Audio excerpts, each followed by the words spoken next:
great to be here with you all to share a new edition of these human conversations. As you know, every month we share human conversations twice with you and invite the best, the most incredible experts from all around the world to discuss human topics.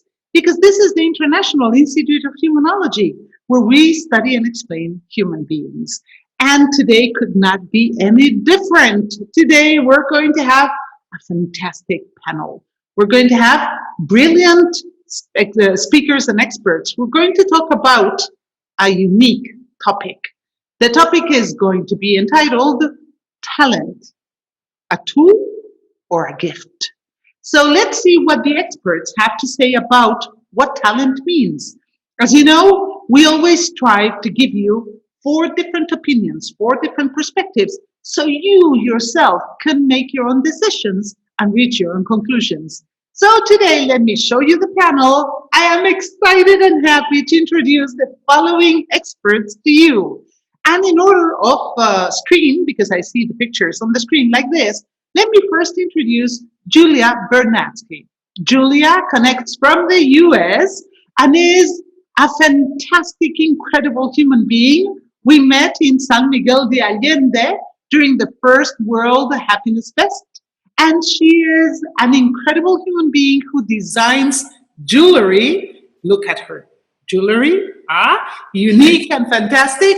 And she is also very, very, very active in everything having to do with human beings. She has founded or is a member of many different institutions and organizations. So, Julia, instead of me reading your CV, your resume, why don't you tell us in a few short sentences who Julia is? Thank you so much for having me here, and it's a great pleasure and an honor to join you guys today.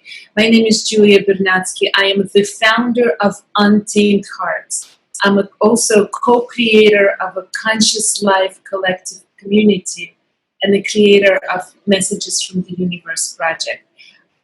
Everything I do is about shifting energy, connecting to the different level of consciousness, elevating energy vibration, and helping people to connect to that higher vibration where their vision lives. So matching it today to where your vision is. And these are the objects that are infused with energy, and they become your amulet to connect, to bring forth, to allow it to come forth through you, the higher vibration of energy that is very needed in the world right now. It is, and I must confess, I also have one of those. So, thank you, Julia, for that introduction. Pramod, Dr. Pramod is also an incredible human being. His expertise is a little different from what Julia just told us about. He is connecting from India, from Mumbai, a beautiful city where I happened to be once upon a time. I was very, very fortunate because that's also where I met another one of the experts we're going to have today, later today. Pramod, why don't you tell us, I know you're in the world of talent in companies, and I know you are the CEO of your own company, Talentsmith. Why don't you tell us what should be the most important things anybody should know of you as a human being? So firstly, thank you, Jessica, for having me over on the panel. Truly a privilege, and thanks to everybody who's on the call. It's a great privilege to present to all of you or talk to all of you. My name is Dr. Pramod Sadarjoshi. I'm the founder CEO of a company called Talentsmith Consulting. We are into 4 verticals: digital transformation, Marshall Goldsmith-centered stakeholder coaching, startup advisory, and leadership consultancy. I've been very blessed to have worked with some marquee brand names, starting off with Citibank, and then went on to join Microsoft, KPMG, JP Morgan, and my last job was as Senior Director for Asia Pacific for People and Change and Strategy at Oracle Corporation for Asia Pacific. I'm also a very passionate teacher, so that's what Jessica would like to know. I've been teaching for the last 20 years at various B schools all over the world.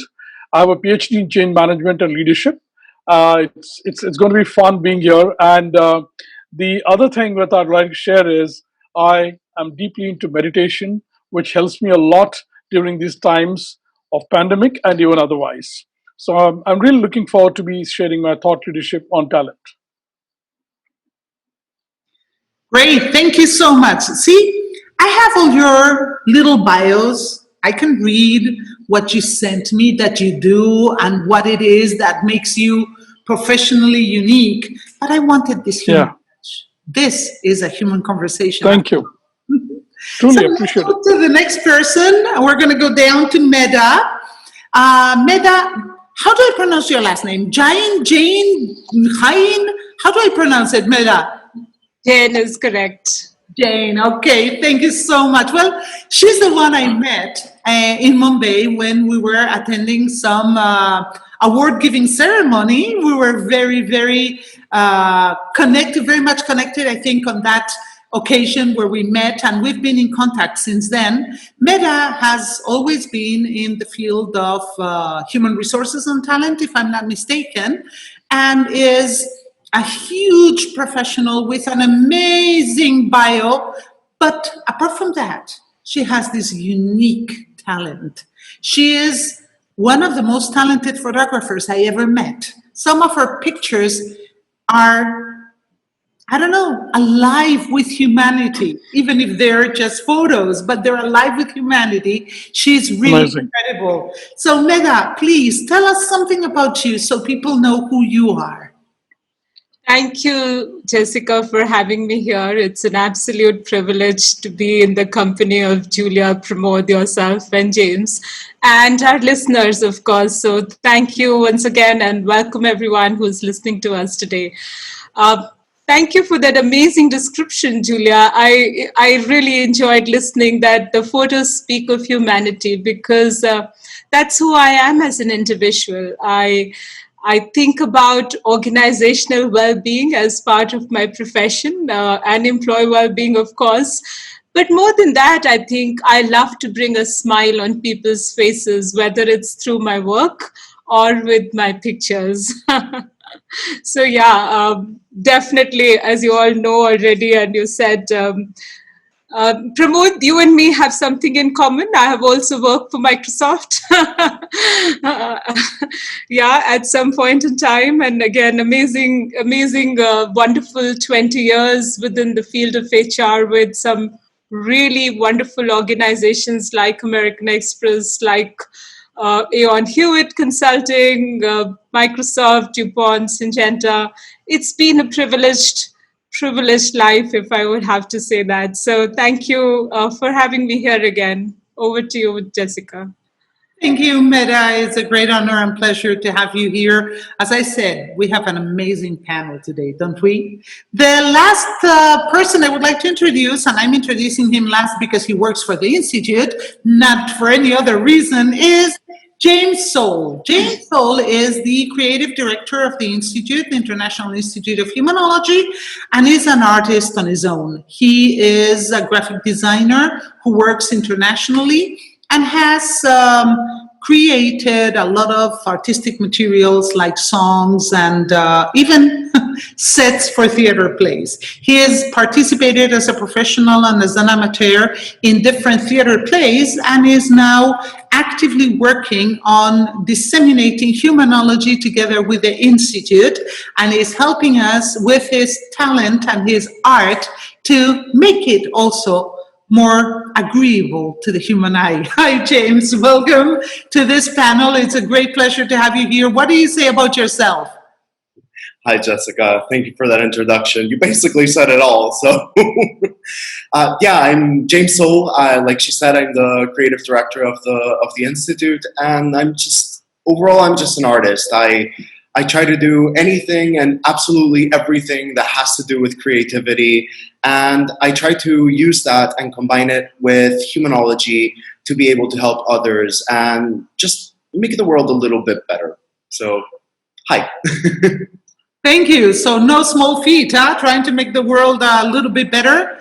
Thank you so much, James. So why don't we just go ahead? Let me remind everybody who is now connected with us to share their questions and their comments on the chat, and also if you're connecting via Facebook, you can use Messenger to write your questions and your comments. And then at the end, if we do have time, we will transfer those questions to the different panelists. And now, let me very quickly start asking the first question. Dun, dun, dun, dun. The first question is, okay, we want your personal and your professional opinion. What would you say is talent?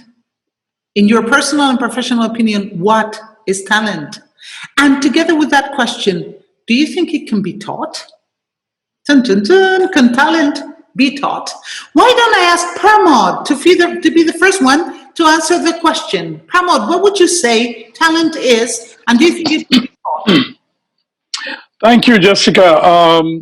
I really don't want to get bookish about it, but it's well worth the while to share what Webster says. Webster defines talent as anything which is an ability, a natural ability, or a power. Now, the functional word here is not power or ability. The functional word here is natural. And when I say natural, in my view, it refers, if I'm to put it in an equation, talent is equal to DNA. It's a hardwiring of what you're born with. All right? It's extremely critical to differentiate between nature and nurture. Nature is what you came into the world with, you know. Nurture is the effort, and we'll get to that a little later on. It's very important to understand it's something very innate. For example, someone who's naturally talented for singing, somebody is naturally great at baseball, his ability to read the setting, to read the ball. Somebody is naturally gifted to mathematics. I mean, he would take one reading of binomial theorem, where somebody who's not talented would take maybe 5 readings. I hope I've sort of differentiated. India is very famous for a game called cricket, and there's a god of cricket called Sachin Tendulkar.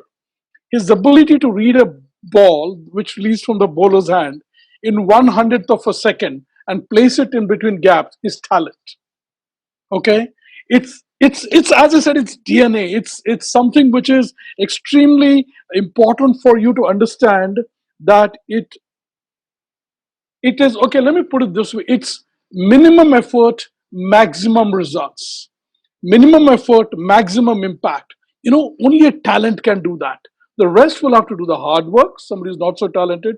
So for me, in my both personal and professional opinion, it's very important for you to understand that something which is a flair, an attitude, is something which is like a fish taking to a water.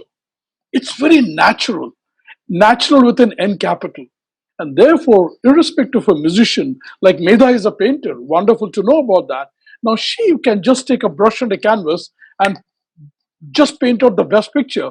For me, it's going to be a large training, a huge effort. I won't even know what a red and a green would mixture into result into. Somebody who gets it as an instinct. And let me round it off with a word called it's almost intuitive. It's something which is okay. The other thing professionally which I would like to say is anything which gives you joy, anything which gives you fulfillment, anything which results in a natural manifestation of a class, be it cricket, be it sports, be it academics, be it dance, be it music, that to me is talent. I do not want to get too bookish here. I want to really tap on my inner experience of having managed talent and hired talent, but I'm not talking about that. And therefore, when you said talent, is it a tool or a gift? I would like to go with it's damn good, great gift that you get it from your genes of your parents, and then you sort of finesse it and take it to a class. Because talent without an opportunity and an effort would go waste. It's like a talent without an opportunity or an effort would be all dressed up and nowhere to go. You get it?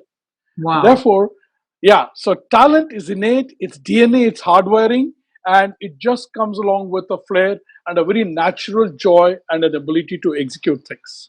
So that would be my very crisp. I want to keep it very short so that I do not infringe upon others' time. But I hope I've sort of given a perspective and a flavor to what I think of talent, both as a professional and as a person. You most certainly have. Thank you so much, Pramod. Thanks for that answer. You're welcome.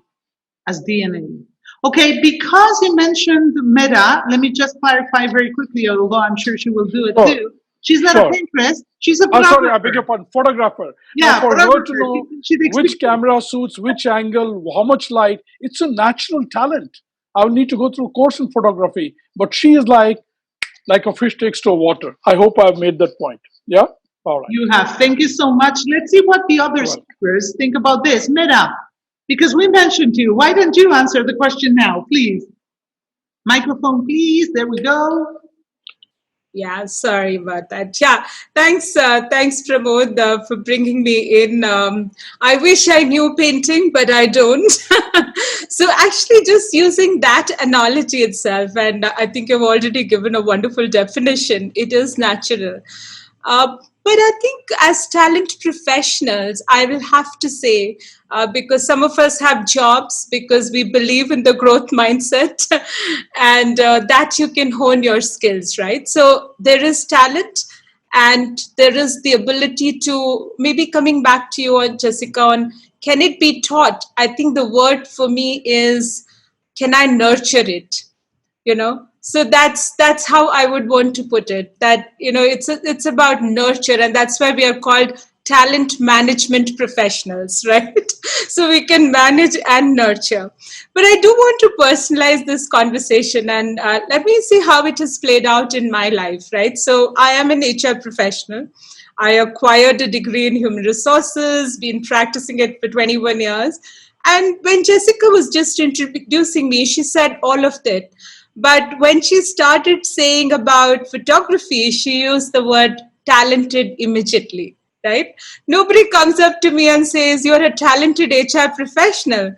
But yeah, I do get a lot of eyeballs. And in fact, just before I got into this panel, I read a comment on my profile saying, I wish I could take photos like you.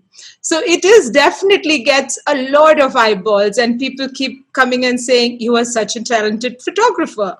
And that's where I hear the word talent more often, right? In performing arts, in sports, in all of those fields. So absolutely. But just to add a point, Pramod, I think I started getting recognized for my photography in my early 30s, in a sense. wow. I never went to school for it, you're right. But the fact is also that there was already 15 years of deliberate practice that has gone into it by then, right? There is no sort of replacement for the fact that I still have to practice. And the more I got recognized for it, the more I needed to live up to that reputation. And so my practice had to become far, far more deeper. I was instinctively drawn to a camera and not a paintbrush, as you were saying, so, or not a musical instrument even. So going back to the flair and the definition piece, absolutely. Everyone is uniquely gifted, and we need to nurture those gifts from the kind of environment we get, from the genetics that happen, and our own deep and deliberate practice. So that's where I would stop, Jessica. Thank you so much, Medha. I love it. Yeah, we have to nurture our DNA then so far. I love it. Thank you so much. Julia, what about your own perspective? What would you say is the answer to this question? Well, for me, it's definitely talent. Talent is definitely a gift. And I work in the realm of where the energy, spirituality, and physical existence bridge.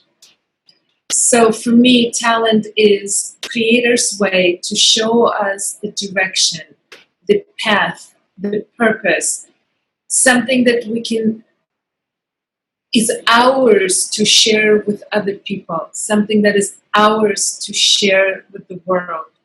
So when we have a talent, it might seem so natural for us that we don't even realize that not everybody has that. And it's a whole different art of actually owning it, connecting to it, because there's so many times when we think it's so embedded, we're so embodying it that it's so natural for us. So we don't work as hard. You guys mentioned it before. but we have that gift that becomes this guiding light that shows us the path that is ours to take, because there is a divine plan when people are waiting for us to bring it in. It's not for us, it's our responsibility to bring it in and share it with people. Does that make sense? Absolutely, Julia.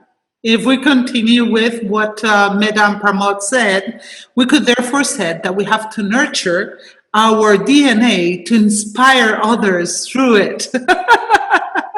Let's see. Thank you so much, Julia. It was beautiful and really inspiring.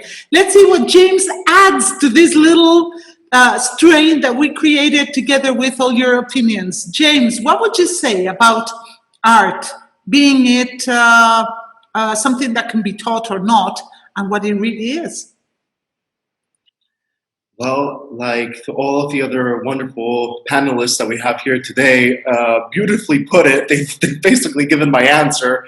So I'm going to change my answer. I'm going to talk about personal essence, which is something that we have within the International Institute of Humanology, which we define as that thing that is uniquely ours, that nobody else has, that defines us in a way as a person and what we're going to be doing afterwards with our lives. Kind of it's similar a bit, following what Julia just said about kind of that little light that guides us towards going to the right path. Well, our personal essence does just the same. And I believe that talent, in a way, is intertwined between with that personal essence. Because when one discovers what personal essence they have, I think oftentimes a person can discover what talents they have, because many of us are unaware of what talents we've got. I believe everyone is uniquely talented, as our other panelists have put. But now a lot of people struggle finding that talent because they don't know where to begin, they don't know where to look. I think that if a person finds their personal essence, that can help them find their true talent. Because, for example, I will share my personal essence with you guys. It is a very personal thing. Everyone is entitled to choose whether they share it or not with others, but I'm going to share mine just so that you have a little bit of an example. So my personal essence is music. I am music. What does that mean? Music is an extremely complex concept. It's got so many different elements, so many different factors. It's got tone, it's got rhythm, it's got harmony, it's got flow, it's got speed, it's got so many different things. And then there's also the definition of what is music, what constitutes its music, and what is noise, for example. Now, because I know that I am music and I have all of these different elements that I can analyze, I think, okay, so what gives me the biggest amount of harmony? What helps me with my rhythm? For example, Jessica mentioned I am the creative director of the International Institute of Humanology. I do all of the graphic work for that company. The reason I do this is because it gives me harmony. When I am creating this content, time ceases to exist. I enter a state of flow where nothing else matters. And that's because I am within my essence. I am within my talent. And when one sees that, many times they realize, oh, wow, actually, I just found my talent. I am good at this. So I would like to challenge our audience to try and find their essence with us. Contact us if you're interested in getting to know what your personal essence is. Because I think that not only will you learn quite a bit about yourself and what you can do with your life, but you might discover talents that you didn't know that you had before. So anyways, that's my little short answer. Thank you so much, James, for that answer. Yes, personal essence is one of the key components in humanology, and it's unique to humanology. It's like the innermost nature of each human being, and we have a process to help people discover what their own personal essence is. Thank you. I totally agree with you. It helps people understand what unique talents they're born with, because they make part of their own nature. Thank you for that answer. I love it. So let's go on. Let's move on to the second question. As the audience are starting to react, and I have to say we already have a few comments online, I invite everybody, I remind everybody that we will have the panelists answer the questions later. So if you have a question, don't keep it for yourself. Ask it so everybody else can listen to our panelists answering those questions. Jessica, with your permission, James has just triggered a thought. He did a wonderful exposition of talent, and the thought that he triggered was the other it's a very heightened power of consciousness. You know, when he said he's in the moment when he sings or he plays an instrument, I think he's given a new dimension to talent, which is you are so synchronized and so centered, and whatever that makes you get to that zone or that phase, I think is talent. Just a thought which got triggered by James's thoughts. Sorry for interruption, but Thank you, Pramod. Yes, of course, the state of flow. Absolutely. Perhaps address this also at the end. I will ask a question about that so we can wrap it up, because I think it's important. Thank you, Pramod. Okay. So the next question, let's see. The second question is, what is more important, talent or knowledge, and why? Julia, would you like to go first? What is more important, talent or knowledge, and why? There you go. Yeah, it's a big question. I always go back to the Einstein. I consider him my mentor. I have a number of mentors, and so that's one of the people who I look up to all the time. And one of the things that he said was that imagination is much more important than logic. I know it's not the same thing, but you have to first imagine something so that you can create it and you can build the logic from it, right? So again, knowledge is very important, but it depends. Like, where are we asking this question? How are we applying this question, right? Are we applying, is it more important in each person's individual life, or is it more important on the level of like worldwide? I think that for each person, it's very important to connect to your unique gifts and talents. It's very important to know what your gift is, because then you're going to invest yourself into this space, and all the knowledge that you need will show up one way or another. It's aligning yourself with your unique gifts and talents energetically on the frequency level, because when James Stowe says I am music, he's talking vibrational. Like when he's creating art, and same with me, I go into this zone, I go into the theta brainwave, not consciously, automatically. You're just being it, you're embodying it. It's not something you do, it's something you are being. And in that place, all the knowledge comes together. Everything that you need in order to create that is available to you, as long as you align yourself with that unique thing that is yours to do right now. And today it might be one thing, and tomorrow it might be another thing.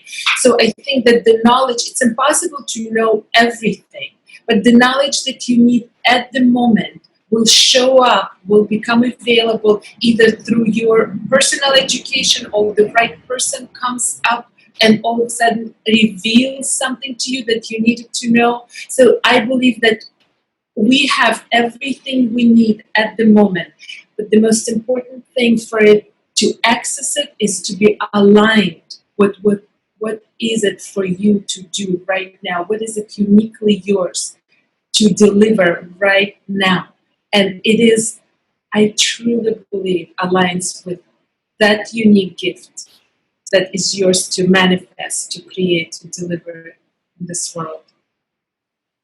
Thank you so much, Julia. That gives us another dimension, another topic that we have to mention throughout today's panel for sure. We'll get back to it too, or I invite all the other speakers to also address it, because it is part of that gift that we're talking about, right? Tool or gift?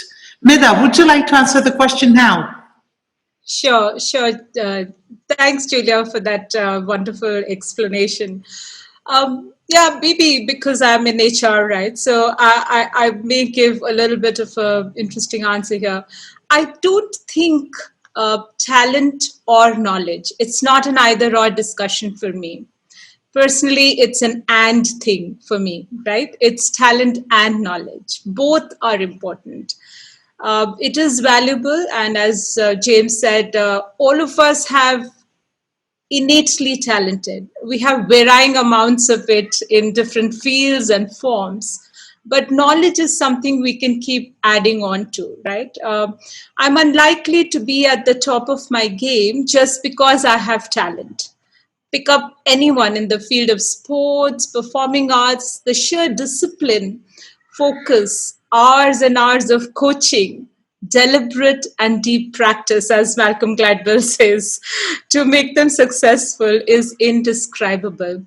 And Pramod, you triggered a thought, right? You talked about Sachin, and in India, cricket is a religion. Of course, we have an international audience today. But I'm reminded of a story, and Jessica, if it's okay, maybe I'll share that story with Pramod's sort of reminding. There are two stories that unfolded parallelly in the world of cricket. There was a cricketing coach and he had two students at a young age. They together made a world record. And one could safely assume that they were probably equally talented, right?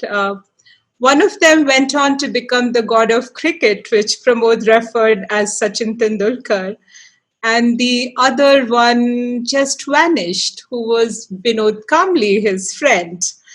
Now, Sachin's focus and the thirst for knowledge, in a sense, in his chosen field, helped him to reach the pinnacle of success, while Kamli could not do anything.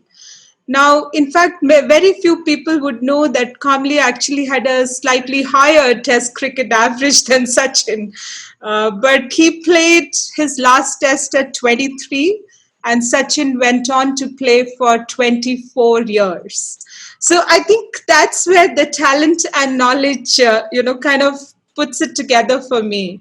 That's what it is. And going again back to my personal example, I have to absolutely read my camera manual. What happens when I do X, Y, and Z, how the different buttons on my camera work. There is a natural ability, and that's why probably I picked up a camera, as I said. The how to take a well-balanced shot sort of kicks in, but actually years of effort has already going on in every composition that happens now. So I would start with talent, add a big helping of knowledge. Carol Dweck, the noted psychologist and the author of Mindset, The New Psychology of Success, says, and I'll quote her right now, "Success comes with a growth mindset, and talent alone doesn't lead to success." So hard work beats talent, right? It is very important. And I think that's why it's an and thing for me. Both will go hand in hand. Thank you, Jessica. Thank you, Medha. That is another insight that I think people are going to take with them today from this panel. I totally agree with you, but because you mentioned Pramod too, I'm going to give the floor now to him so he can also give us his answer to this question. Pramod, the floor is yours. Thank you, Jessica. While I was contemplating on your great question, I was reminded of a wonderful saying, and it goes as follows. What you are is God's gift to you. What you become is your gift to God. This pretty much sums up how talent has to be nurtured with an effort, as Medha rightly pointed out. I see this as a trichotomy of sorts. If I could invite the audience to visualize a triangle, and at the top is talent, very important to reach avant-garde or god level or platinum class success. Then there's the effort, the industry, which and the rigor and the discipline that Medha talked about. And third thing is a great attitude of being humble, of having possessed the talent, but it's got to manifest out in a product, in a service, in a piece of art, in a jewelry, Julia as Julia works on, or in a painting, or in a great photograph. So the result or the manifestation of the center, and it's got three corners. Talent, very, very critical. Otherwise, you'll be doing a lot of hard work. As I said earlier on, you got to have a minimum effort with a maximum impact. And when you do a maximum effort, can you even begin to imagine a global platinum class derivative or a result of that? So it's got to be talent, it's got to be hard effort, and a great attitude. Of course, along with it comes in a lot of, as I think Medha said, genetics, the qualities you get from genetics, or the things you inherit, and it's very essential or an imperative for us to see that this great gift given to you by God, in whatever field it be, it doesn't go waste. Now that rigor, that consciousness, that discipline is your job. Because when your time comes to meet your maker, which is your God, he will be very, very disappointed to see that you wasted your talent. So, yes, there is talent, yes, there's knowledge, but if I can go back to my Venn diagrams of geometry, if talent is on top, the subset of talent is wisdom. And a subset of wisdom is knowledge and intelligence. So, talent without wisdom, and whether it is Roger Federer, Muhammad Ali, the international players, or Michael Schumacher or Lewis Hamilton, the kind of effort that they put in to embellish the talent is unbelievable. There's a Professor Erickson. He's written a book called The Peak, and in that he says he's got a thing called the 10K rule, the 10,000 rule, which means for you to achieve a level from an amateur level to an expert level to a highest level of proficiency, he says, be it any which discipline, all right, it's got to be logging in 10,000 hours. So you can call an expert, and please refer to this book, Peak by Erickson, and he really talks about 10,000 hours of rigor, dexterity, passion, most important passion. Now, does passion drive talent and hard work, or it's the vice versa? Well, I believe talent without passion is a criminal waste of this lifetime. Criminal waste. I mean, if you can't complement that amazing talent, singing, driving, whatever it is, or even teaching, all right, look at public speaking today. Some of the best public speakers, they've got the talent of this, they've got the presence of the stage, they've got the vocabulary. But you know what? If you don't keep embellishing, what do you think, Jessica, to give you my personal example I've taken to teaching? They say, when you teach, you learn. And when you learn, you teach. All right? So last 20 years at all the premier institutes, IITs and IIMs in India, also a lot of universities abroad, I go on my own course and teach simply because it keeps the razor sharp currency, if you know what I mean, the currency of the talent, it's got to be relevant and alive. And that needs effort, vision, passion, commitment, and most important, a humility to appreciate that and say, I'm going to make this gift count when I go and meet my maker when my time comes. That's my thought process on talent, wisdom, and knowledge. Thank you very much, Pramod. Very concise and very clear. What would you like to say, James, as an answer to this question? What is your contribution? Well, first of all, I like to say that it's great to go last because I have all of these talented speakers going before me that give wonderful, very eloquent answers that I can afterwards use for myself. So thank you for that. Then secondly, I would like to say that I agree with every single answer that's been given. And I think that it's a combination of all three answers that's the answer for this question. And the way I see it is, we must imagine ourselves kind of like a flower. Let's say, for example, a sunflower. Okay, talent, I would say, is the seed. The seed exists uniquely as it is. It is perfect the way that it is. It exists, and something wonderful, beautiful is going to come out of that seed. That is talent on its own.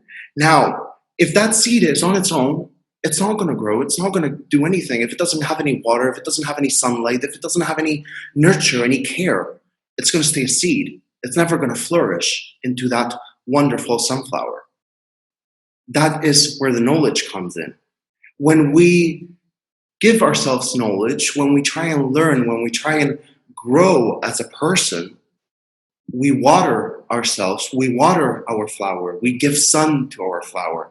And that seed, little by little, starts to grow into a wonderful sunflower. And you think, okay, well, sunflowers, they know how to survive on their own. Taking part of what Julia was saying about we have the knowledge that we need in that very moment. Yes, a sunflower will know how to survive on its own relatively well. In fact, there are studies that show that, for example, in a field of sunflowers, if there's no sun, the sunflowers will face each other. So like that, they give each other energy and they keep on surviving. So they are smart. They have some knowledge in how to use their talent of being a sunflower. But if, for example, a pest starts to come and starts to eat away on the leaves that help that plant survive, that plant will die. So it is our duty to learn, to nourish, to help that plant. We have to be the plant and we have to be the farmer of that plant. We have to be both things at the same time in order for that sunflower to grow into the most beautiful thing you've ever seen. And that's why I think it's combining all three answers from our other speakers that gives us the answer for this question. Now, I hope that was clear enough. I don't know if I explained myself too well, but in my head it made sense. So hopefully it will make sense for you too.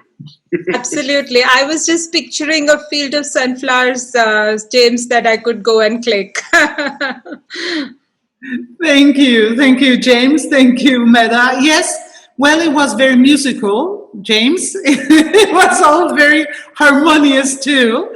So we have a third. Sorry. That I am music after all. Yeah. So we have a third question for all of you that I hope will also spark a little debate and a little interest. The third question that we have planned for you is, how can one, yes, I know the third question. How can one identify or manifest their talent, which was partially addressed by James before, and is also connected to a comment we received on Facebook. Teresa from Mexico is saying, I think all of us have a talent for something. Some people just don't discover it or are afraid of showing it. Thank you, Teresa, for that comment. And that is precisely what we're trying to address with this third question. How can one identify or manifest their talent? Medha, would you go first, please? Sure. So thanks, Jessica. I think Teresa has raised a very important question.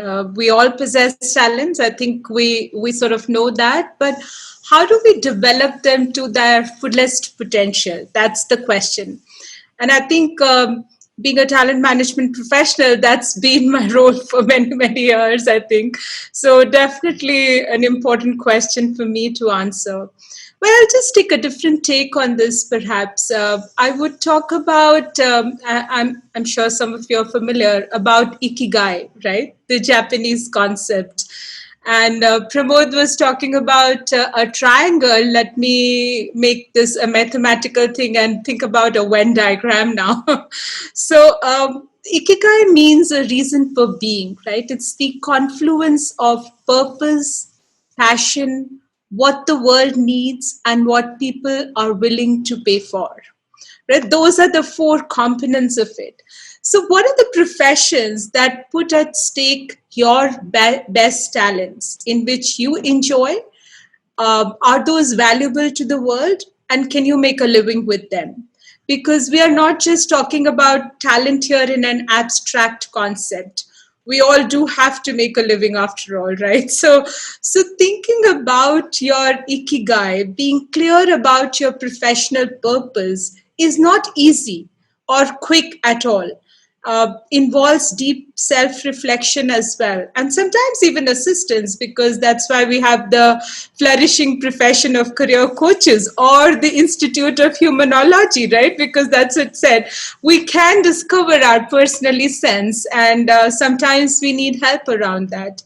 But there's very clear evidence that people who focus on their professional purpose achieve greater success and more personal satisfaction in their work life. So I think the pursuit of ikigai is truly worthwhile.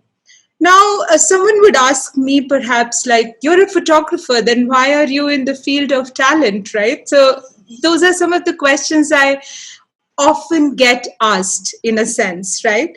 Uh, but let me just step back, and again, using something from my professional context. There are many tools. There are tools like Gallup Strengths Finder, for instance. Some of you are familiar with it, maybe. And it talks about the 5 strengths. And again, taking my personal example, let's say mine are harmony, empathy, responsibility, maximizer, and developer. And I truly think they have aided my journey in my chosen profession. So if I pick the last one, the developer theme says, developers see potential in others. They bring a certain commitment, the time and the energy to the growth of others. And I'm sure, Jessica, I shared that developer mindset with you. So being in this profession, this truly is my confluence of purpose, passion, what the world needs, and what people are willing to pay for. Because I bring that mindset, I keep applying that to everything I do in terms of work. And that is truly my ikigai in a sense. And I encourage all of you who are listening today to us to go and discover your ikigai, find what you're most passionate about, and then find the medium through which you can express that passion.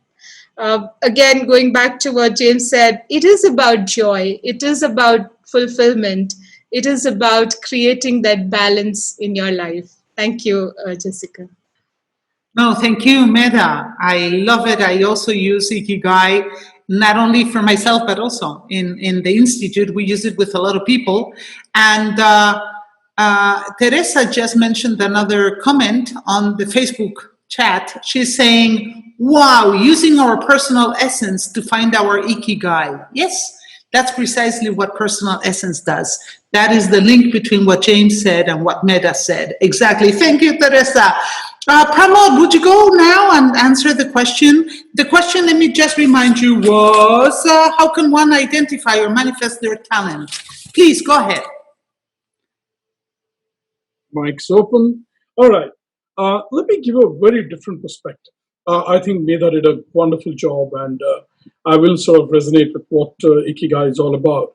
But very quickly, my first request to everybody would be, when you're sort of at that cusp of breaking into the world and discovering your purpose and passion, first thing, go and talk to your mother. Nobody knows you inside out like your mother. She may not have an MBA, she may not have done Gallups, she may not have done MBTI, she may not have done PhD. She gave birth to you. She knows you like the back of her hand. You're an extension of her whole DNA. So first thing is, go really sit down and have that awesome, deep dive, crucial conversation with your mother. Don't underestimate her simply because she didn't go to business school. Believe you me, she's going to give you such nuances of your persona. It's going to be a great springboard for you to then complement that with the Gallups, with the aptitude tests, with everything else. So that's number one of identification. The second I would suggest is, be brutally honest.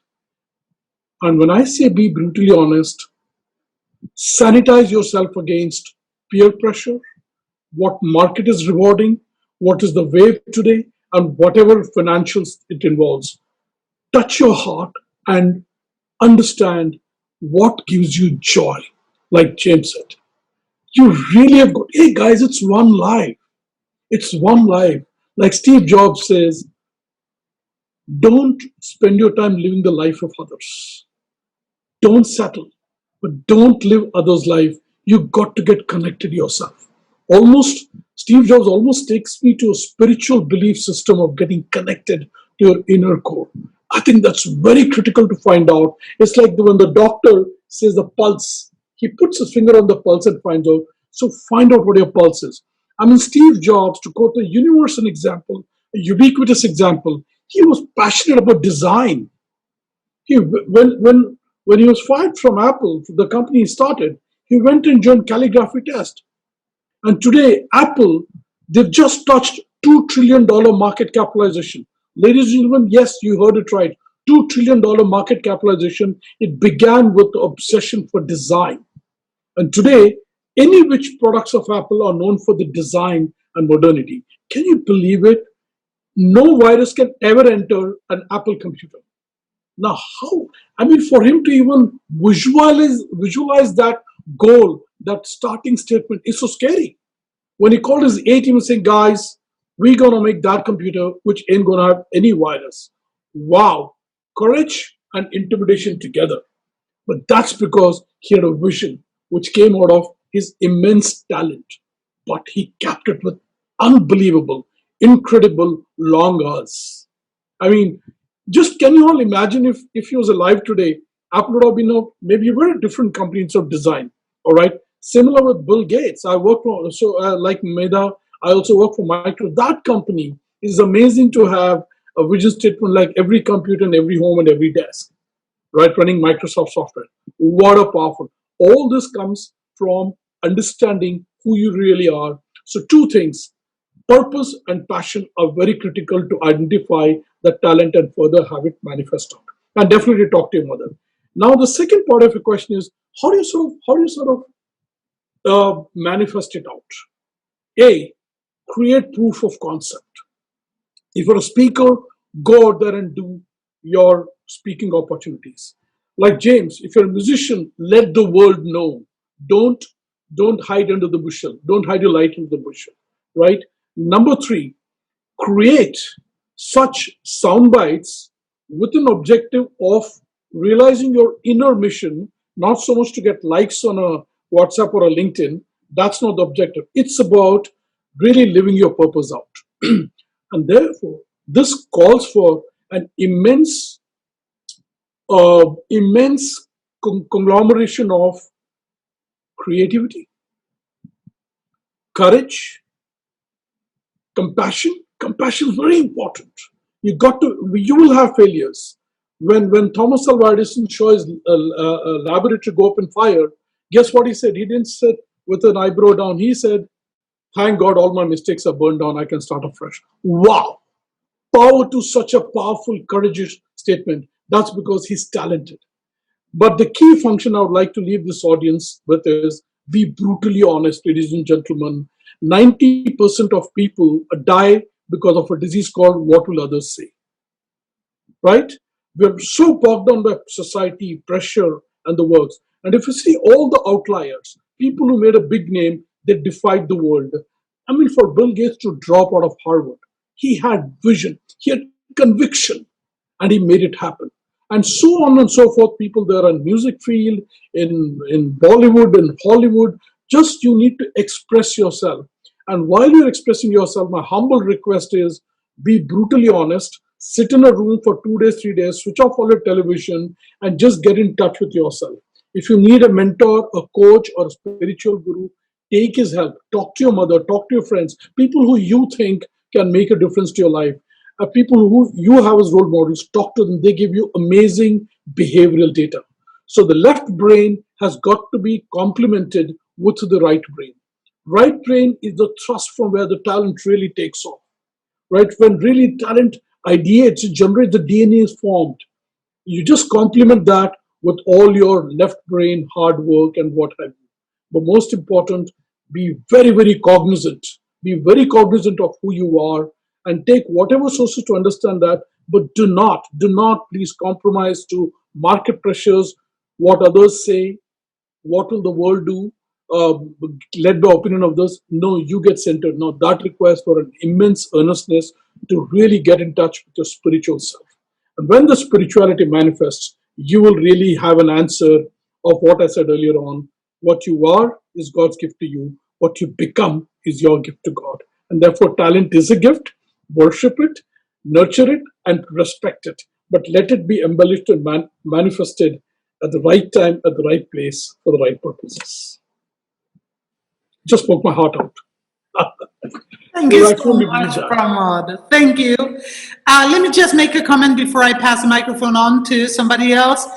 Talk to your mother. What if your mother is also the mother of humanology? Ooh, that gets scary. I have two children. Imagine. Okay, let's see what Julia has to say about this. Julia, what would you say is your answer to this question?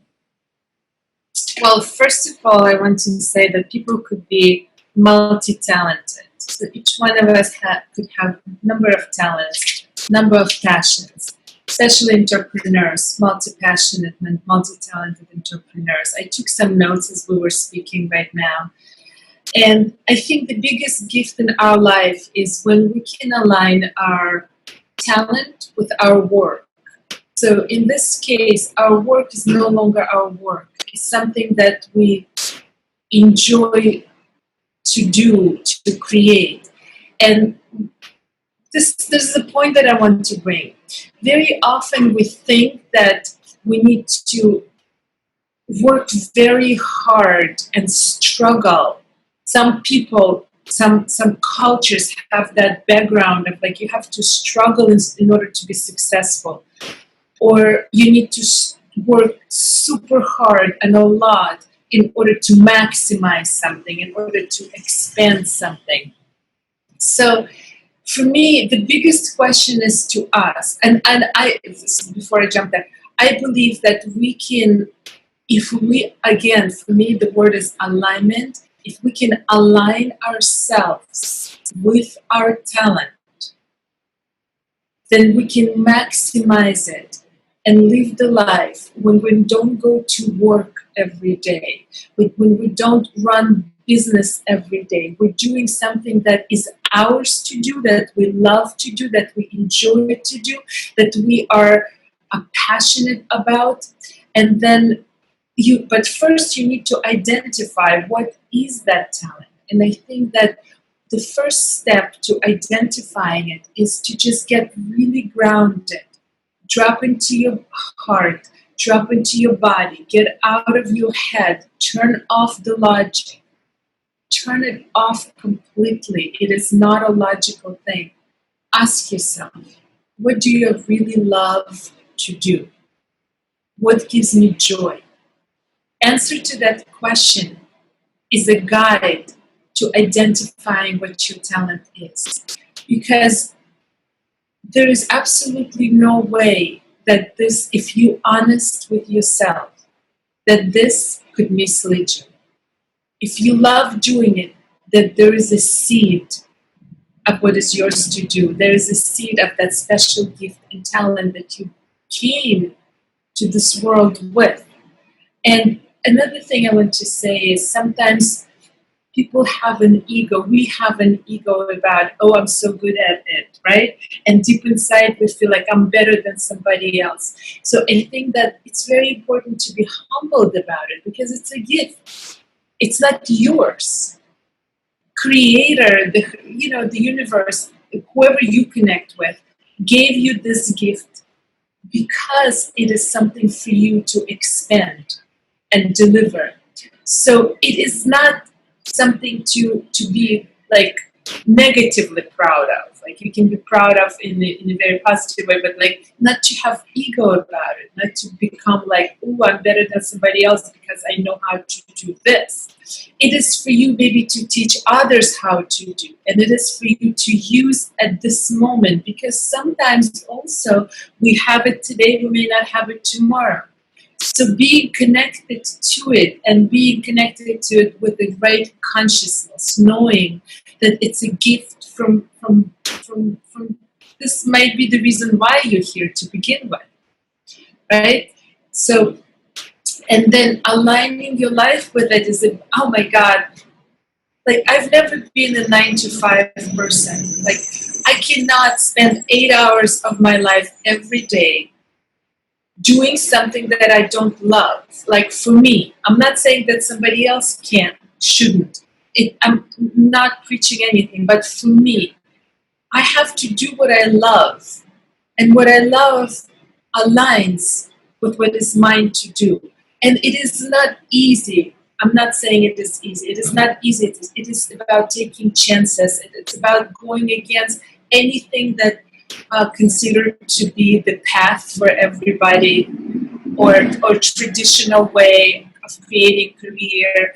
It may not give you security that we all feel so good about. It's important to have security, but if you follow that path, you may not have it right away, right? So it's about taking chances. It's about having the connection with the creator, speaking to the creator, asking the creator, what is mine to do? What is my unique gift and talent that I need to expand? Like the question is, how can one identify and maximize their talent? I think it's about constantly going to space where you are connected and aligned. And it's a spiritual work. So if you can make your spiritual work, your talent, your work that you do, manifesting projects, creating relationships, whatever it is that you're doing, it doesn't matter what you do, whether you're writers, you're an athlete, or you are actor, a singer, a teacher. If you can infuse everything you do with that connection, that people will receive that energy through you. So it is not your energy, it is not yours. You deliver, it's being delivered through you. The universe is showing up through you. So Max, the answer is that try to identify by asking yourself and asking the universe, the creator, to guide you, and you will receive the answer. And then to maximize it, see if you can create the situation where the work that you are doing in this world, your career or your business, is aligned and matched with your unique gift and talent. Thank you so much, Julia, for that very inspiring answer. Yes, like somebody used to say, if you find your true passion and your call, you will never work one more day in your life. Thank you. So, James, would you like to go last again? Do I have a choice? Of course. Well, first of all, I would like to say that I'm in awe with all the answers that we just received. I hadn't considered things in that way. So thank you for those answers, because you've made me think about these things. So I would like to thank the panelists for that.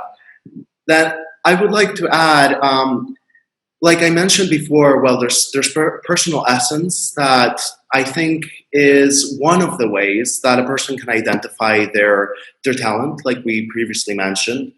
They also mentioned Ikigai and possibly finding your personal essence with Ikigai to try and see if that helps you even more, to see by combining both tools, maybe that would be even more effective. So I would like to, first of all, challenge the panelists, because I already challenged the audience, but I would like to challenge you guys, the speakers, to find your personal essence as well, because personally, I would love to know what your personal essences are. And then I would like to see, once you find it, whether it aligns with your talent, like we're mentioning today, and if it helps you as well afterwards to maximize your own talent that you already are aware of. Then what I would like to continue with is, like they mentioned, there's also the state of flow. I think one way of identifying your talent is by trying to identify when you enter that state of flow. When you're doing something, anything, it can be reading a book, it can be cooking, it could be anything. Honestly, it could even be sleeping, for example. It can be anything that you feel that time just ceases to exist. It's just you and what you're doing, and that's it. Nothing else exists in that very moment. If I'm drawing something, if I'm just drawing, and I'm just so into it that I feel connected to that art that I'm creating on that paper. I'm connected to the pencil that I'm using, the paper, the feeling, that everything, all my senses are connected to this very moment, my smell, my touch, my sight, everything. That's when you're in a true state of flow. And if you can identify that state of flow and what activities make you enter that state of flow, I think that is a great way of identifying what you're talented in. Because yes, it is extremely important to have joy in what you do, to have passion and have that want to grow and to gain that knowledge.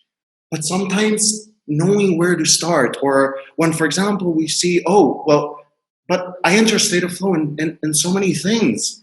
Does this mean I'm talented in every single one? Or should I pursue all of them? Or where do I begin? What do I do?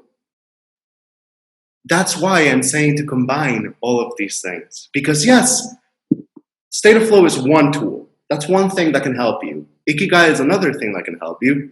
Personal essence is a third thing that can help you. Now imagine if you were to combine all three. What an amazing experience you might have there. You might learn things about yourself that you never thought you could learn. So that's what I would say can help with identifying your talent.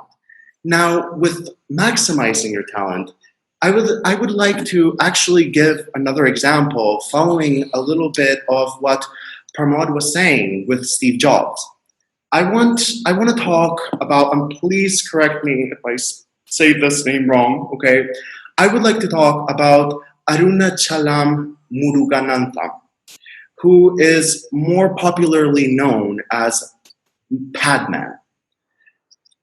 He is a man from India who noticed that his wife was having very, very serious, severe issues with every time that she had her period, because in some parts of India, that for a woman to have their period is considered in a way taboo and they should separate themselves from their family while they're having it, because it's a very personal thing that should not be shared with others. Please, if anybody knows more about this, also please correct me if there's anything that I say that is wrong, because I always love to learn more. So I'm trying to say things with as much respect as I possibly can. So there was this issue that he noticed that his wife was having, and he wanted to help her, but she wouldn't even speak about the topic with him. So what did he do? He went out of his way to try and better the life of his wife by trying to create a hygienic pad that was accessible for all women in India. Because at the time, pads and tampons and all of these things were extremely expensive. And not just that, but they were considered in a way taboo or badly seen within society, something that you should not really mention, or you should just try and keep it to yourself as much as you possibly can.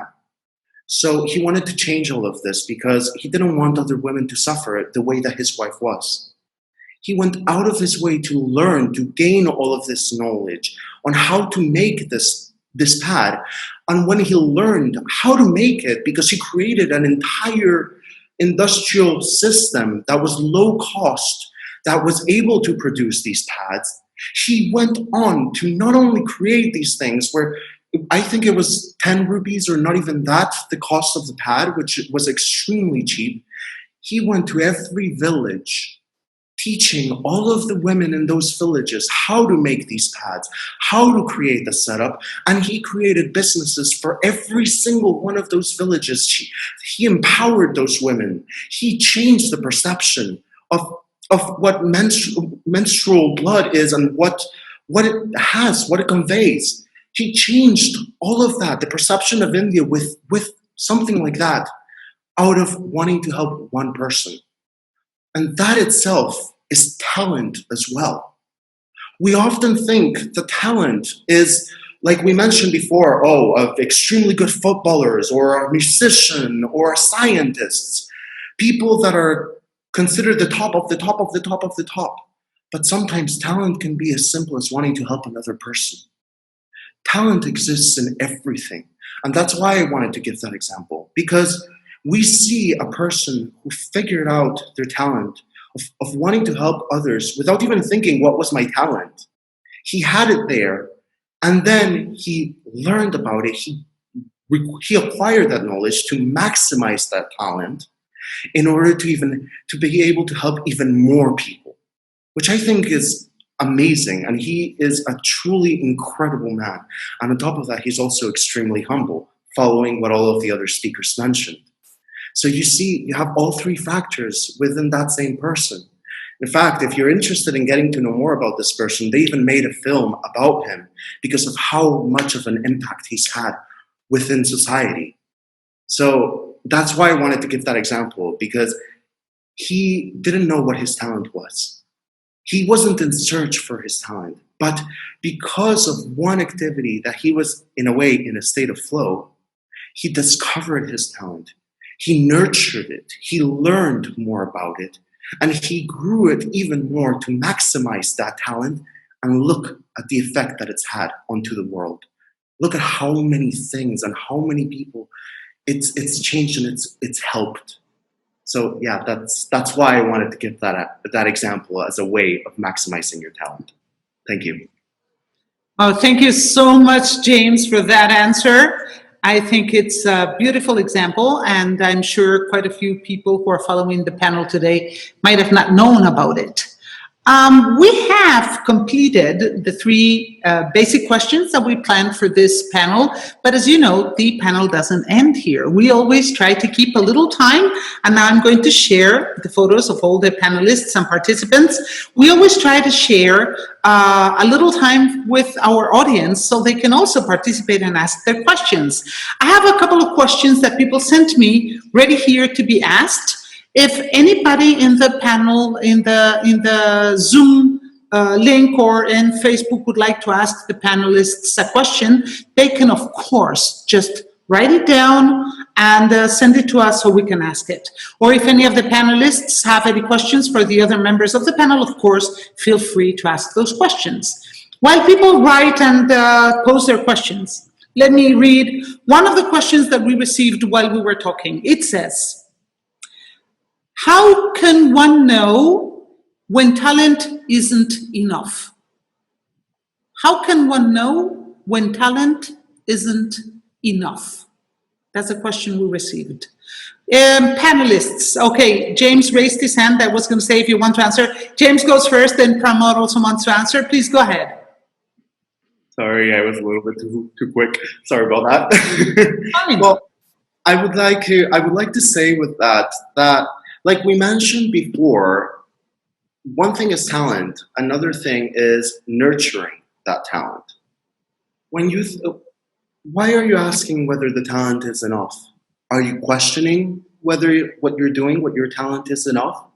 What are you telling yourself that's making you question this? First of all, I would like to say, second, yes? James, I'm going to interrupt because we just got a second question that I think is very related to this one, and maybe you can answer it together. The second question says, can one run out of talent? Aha. Okay, so I thought they're related and you could perhaps answer both together. When do we know is not enough, and can one run out of talent? Okay, sorry, go ahead. Yeah, no worries. That actually works perfectly with this. So basically what I wanted to say is, first of all, like I said, what are you asking yourself? What is your personal dialogue that you're having in this very moment? Are you telling yourself that your talent isn't enough? Are you questioning whether you have a talent or not? Are you comparing yourself to others who maybe share the same talent and are doing better than you? What is your definition of maximizing talent? We've given you our definition, but you might have a different one. So I would say that the first thing is question those things, question the things that I just told you, and see what your personal definition of talent is. And see whether your own beliefs match that definition, because you might just be contradicting yourself without even realizing it, and that's why you're questioning whether your talent is enough or not. Now, okay, you've questioned yourself and you think, no, my beliefs they match what my definition to talent is, and well, I still don't think that my talent is enough. Okay, so what can you do to make it enough? Would be my next question. Like we said, talent is not enough. One must nurture this talent. So what steps are you going to take in order to nurture this talent? How are you going to maximize it? How are you going to make your talent flourish into that beautiful sunflower? What is it that you need to do in that sense? And then following the other question that you mentioned, Jessica, about whether talent can run out or not. When we get tired, do we cease to exist? No, we go to sleep and the next day is a new day. And we're recharged with energy, and we take the next step and the next step and the next step. Talent, in a way, is the same thing. Just because, for example, you might feel that your talent is saturated, that you're tired, that you feel, for example, if your talent is writing, imagine you have writer's block and you feel, oh, I can't do this. What am I supposed to do? My talents, I'm done. I can't write anymore. I guess I'll go work at a supermarket. Question this. Give yourself some rest. Allow yourself to recharge. Change sceneries. Change things. Question your beliefs about why you think that you're running out of talent. Or if you think that can be a possibility, why do you think that this is the case? Why do you think that somebody can run out of talent? What examples have you seen in your life that confirm that a person can run out of talent? Because if we look, for example, at singers, we take an example as Madonna, for example. Extremely famous worldwide, considered the queen of pop. Madonna started as a dancer, not a singer. Her original talent was dancing, the arts, creating. And she maximized it because she combined singing with dancing. She just doesn't sing and stays there still, and that's it. She does both. She grew, she modified it, and that doesn't mean that she ran out of talent. She grew it and made it even more versatile, if I could say. And look where she is. She has changed the types of music that she does. She has done pop, she has done pop rock, she has done synth, she has done new wave, she has done club, she has done a lot of different genres of music. Why? Because she evolves. Her talent evolves. She grows. She nurtures it. So I would say do the same thing. Talent doesn't just stop. It doesn't run out. It's part of what makes us us. It's our fuel. It's a fuel for our soul. So it can't run out if we keep going. It just can't. So that would be my answer. That was very, very nice, James. I think we could sense the passion in you, the way you came around. I have an interesting... I just had I had a little bit of a difference of opinion with James on the second part.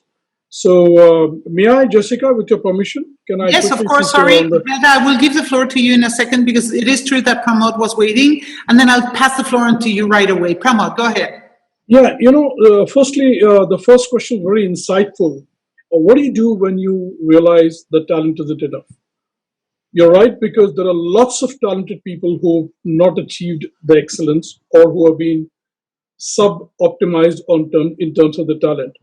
Because you're asking, whosoever has asked this, you obviously know why a certain thing is not working out. So which means, it brings me to a concept we use in leadership development called competency companions.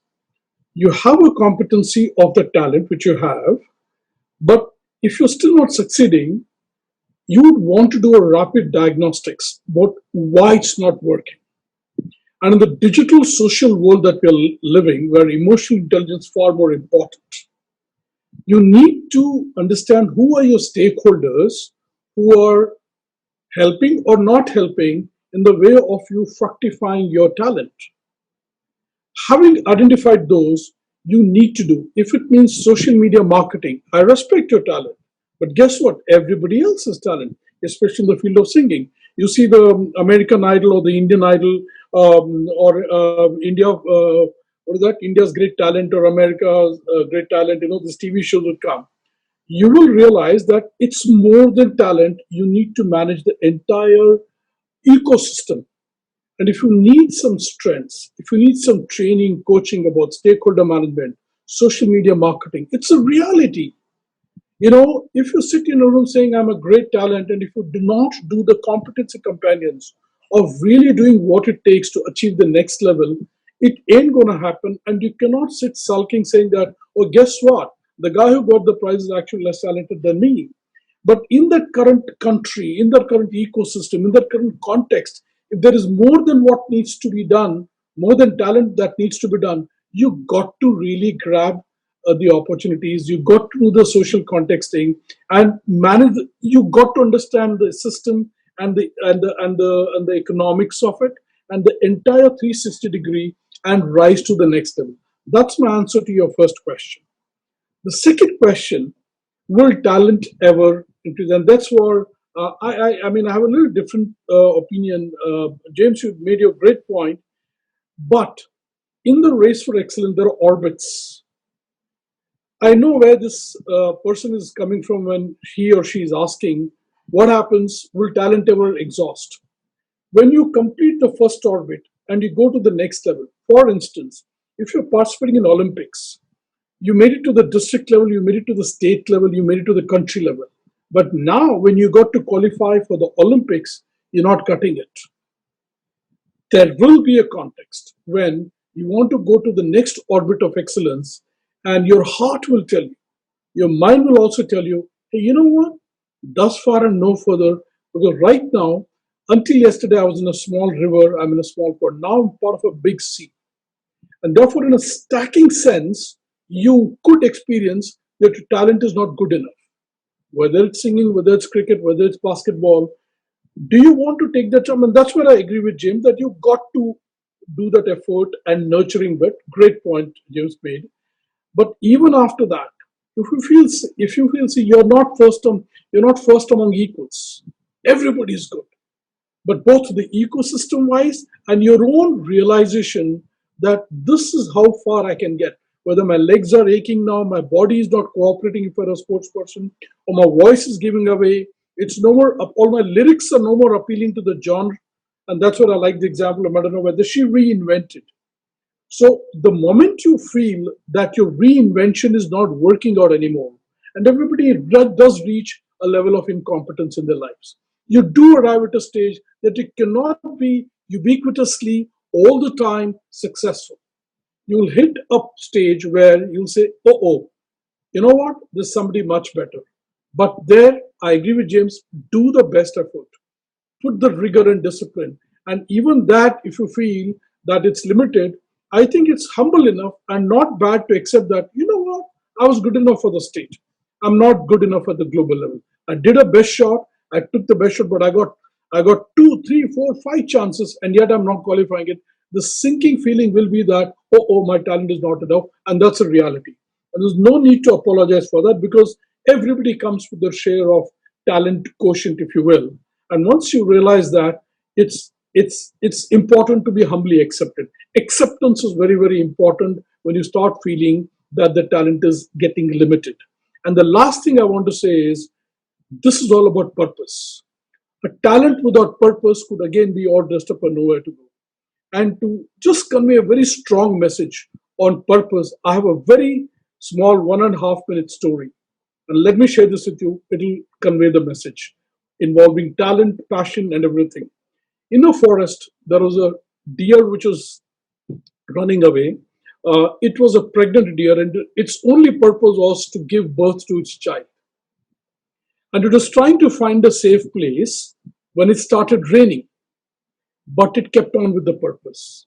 And sure enough, it soon saw to the right side there is a lion approaching to eat it. A few more feet ahead, it kept walking because its purpose was to give birth to the new talent, to the new child. Soon enough, she noticed there was a hunter with a bow, right? And then there was fire lit up before the rains came in. It didn't know what to do. Should it escape the lion? Should it escape the hunter? Should it escape the fire? But the deer said to itself, what is my purpose here and now? Let me not worry about what happens. And it says, my purpose is to give birth to my child. And just as when the deer goes in, the hunter releases the arrow to kill the deer. And guess what? Because the deer dips down, the arrow goes and kills the lion. And as soon as that, so one eventuality, one variable is dead and out. And soon the hunter gets intimidated because there's a thunder and lightning. And he runs away saying, I would rather not hunt. And because there's thunder and lightning, the fire is doused down. So in this pandemic, bringing the context, there is lots of distractions and disruptions. But if you stay focused, being honest to your talent, being honest to your hard work, but have that amazing purpose of what you're out to be, of what you need to give back to the world, I think all other factors will connive or cooperate to make it possible. So that would be my story or a takeaway that I would like to leave, that be committed to your purpose. Your talent will support you, provided the hard work and the courage and conviction are in place. Thank you so much, Pramod, for that answer. Medha, the floor is yours. Sure. Sorry, I interrupted. Actually, I was wanted to compliment James. I think I was really touched and resonated with that a lot personally. I think coming back to what James was describing in terms of alignment and going back to the question, how can one know talent isn't enough? For me, as I said, it's always an and thing. So talent is never enough unless you really nurture it fully with all of the other ingredients that we talked about. So that's on one level. And I'll go back to what Julia was saying earlier in terms of how can you align your multi-talents, right? And I see Kavita has joined here, and I know, Jessica, you know her. We met at the same place. And that's why I'm reminded of something. Kavita and me were on a trek last about 2 years back. And we got this call to talk about photography. And I'm also a leadership trainer. So I was like, okay, this is interesting. And how I brought those two talents or my passions alive in one framework was I stumbled on this concept called leadership through my lens, which is now it's really it's taken a life of its own in a sense. And I talk about leadership lessons that I actually learn while doing photography and bring that again back. So for me, it is about that purpose of going back to bringing smiles on people's faces, this whole sense of developing, right? So commitment to development in certain ways. And that's how I began to align both of those art forms in a sense, the leadership stories as well as the stories through my lens. And that's been really very humbling in one way to bring that together. And also a very big privilege to be able to talk about both in the same breath. So I just thought both James and Julia's thoughts triggered, and of course, Kavita's face for sure. Thank you so much, Medha. Yes, for sure. Julia, you're the last one. I don't know if you want to answer the question or make any comments. We only have a few minutes left. So I wanted to give you the floor just to say something if you want to. If not, I'll just move on to close the panel. Your microphone, please. Yeah. So many good things were said already. Like, I think we covered it. Thank you so much. Well, I know that James has something to say. Just 1 minute because we're already running out of time. James, go for it. Okay, no worries. Pramod, I actually have a question for you. Sure. You said that talent can run out because when you're within one orbit and you try to go within the next and you can't, that's when the talent runs out, if I understood correctly, yeah? Yeah. Yep. So then I would say, for my understanding, then I wouldn't define it as though talent runs out, but maybe talent has a limit, which I think are different concepts. Because so, would you say that talent has a limit but doesn't run out, or does it also run out? Okay, I think you brought out a wonderful juxtaposition of sorts. Talent doesn't run out really, but vis-a-vis the next target or the next orbit that you defined, it gets limited. Second thing, sometimes as you age, because of other issues that come up in life, because there are other things, talent doesn't run out, but it gets stunted, if you will, or limited, if you will. So that's what I think. Thanks for bringing out that differentiation. Talent always remains, but as Medha pointed out, Julia, if you do not keep nurturing it, if you do not keep watering the plant, it will die out. It will die out because the currency that you enjoy, it has to be kept relevant, and that is a function or a derivative of constant effort. There's this law of entropy, where it's called decay through disuse. So if you do not use your talent, whether it's Medha's photography or your singing or whatever I want to do in terms of cricket, if I do not keep at it, there will be tapering off of the talent, not so much because of the talent itself, because the associated hard work and the rigor and the discipline just got depleted. And it all happens to us because, and therefore this thing about reaching your levels of incompetence, because everybody, quoting of cricket, there was Sunil Gavaskar, now it is Virat Kohli. It's a different ball game. It's a digital era. It's a T20 game. I'm just giving you an example. So I'm reminded of Marshall Goldsmith's wonderful book, and I would urge you all to read it. It says, "What got you here won't get you there." I repeat, what got you here won't get you there. And there is so much that will get you here, but then new specs, new dimensions, playing a multi-dimension player. And with pandemic now being around, I think we really need to bootstrap and get onto the next level of orbit of excellence. Thank you, Pramod. We're running out of time definitely now. Okay. Thank you, all right. the speakers, wonderful panelists. I think the panel was really lively and very interesting. I know there will be many other questions. People will continue asking questions when watching the rerun, so I will forward them to you. Let me just quickly, before we end, remind you that we have another panel coming on next September 11th. What a day. But that's when it's planned because it's a Friday. And the topic will be alternative sources of help. We're going to have 4 different experts. One of them is going to be Darren Fink. He is an expert in helping adoptive families for children who go through crisis and trauma. So he's going to give his own view on how to help human beings. We're going to have Kate Unterberger, who does a very unique type of therapy support through drawing and art. We're also going to have Paul Jackson, the author of The Ho'oponopono Secrets, who's going to be talking about the old ancient technique of Ho'oponopono. And then we're also going to have James as the 4th panelist because, well, we usually alternate, but he's also going to be on the panel. So don't miss it. Next September 11th, Alternative Sources of Help. Everyone, thank you so much for this fantastic panel. Big hugs from me and the whole Institute of Humanology. You were all great and fantastic. Hope to have you in coming features of Human Conversations as well. Have a great day.